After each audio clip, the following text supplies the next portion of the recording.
Peace. I'm Malik from Wild Moguls, by the way of Postman Professor Melly Mel.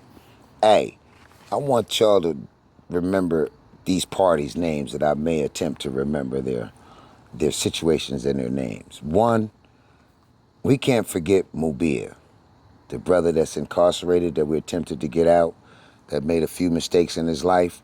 We need to resurrect that brother's character, his spirit, and find out what's going on with him. Two, I got a partner that's been in prison named Lavelle Keith, Ansar El Muhammad. He's been there for almost 50 years. All his family members have passed away. Then there's another little sister from Rolling 60s. I can't remember her name. I think her name is, and it's really horrible that I'm getting bad with names, but I'll put it in Mel's description. We need to try to free her and free some of these black women that have been taken away from their children for long periods of time. Because we talk about black male challenges and incarceration and drug abuse, but we forget the sisters that carried that bird for us on that plane and got cracked and been away from her kids for 20 years. The sister's name I'm talking about, I believe, is Tashi. So we need to really start concentrating on freeing these black sisters so they can come home to their babies and make it to these graduations for their grandbabies. We can't just keep concentrating on one side of the yard without cutting the grass on the other. So that's very important. At some point, Professor Mel, I'd like to ask you and your listening audience, and this is a public service announcement from the Peacemaker, a.k.a. Dr. Ism.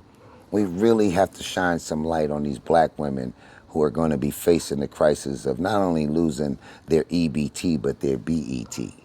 Because that's as far as they allowed us to go in this whole equation, whether it be a Democratic Party, Republican, or Independence, or the Green Party. Our dependence on government substances has to stop. And the way that we stop it is that we have to create our own food banks, buy our own land, and we have to do it expeditiously. This is not one of those feel-good, philosophical, kumbaya conversations.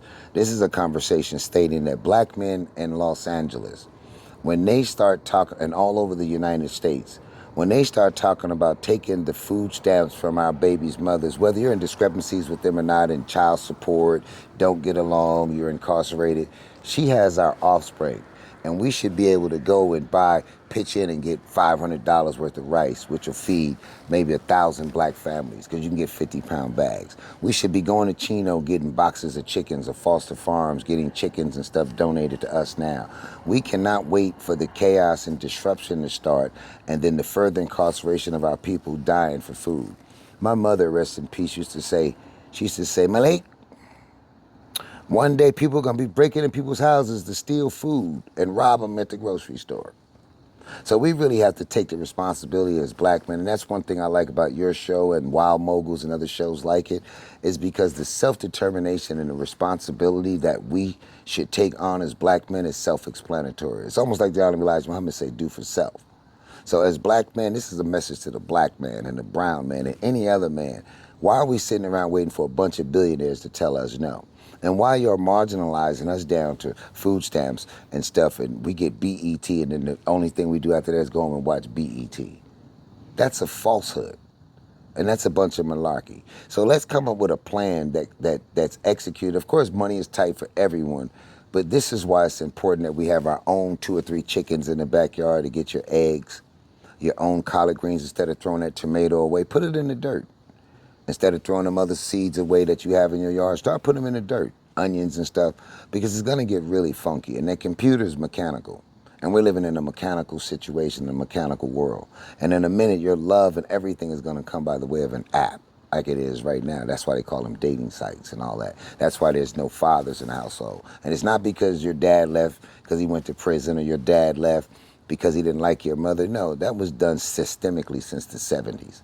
You weren't allowed to have a man in your house if you was on welfare. You weren't allowed to have a toothbrush, an extra male toothbrush, or shoe underneath the bed, or a colored TV. So let's not keep concentrating on what they did to us, because our greatness just didn't start at slavery. That's why they only start at slavery with us, to make you think that you've been defeated from day one. Our greatness started when God created the universe. So we have to act like that. Because as I always say, before you lock the door and put me out, a journey of 1,000,000 miles, it don't begin with one step. It begins with one thought. Before we go, what's the difference between BET and EBT? You eat better tomorrow, and then you better eat enough Tuesday. Lock the door.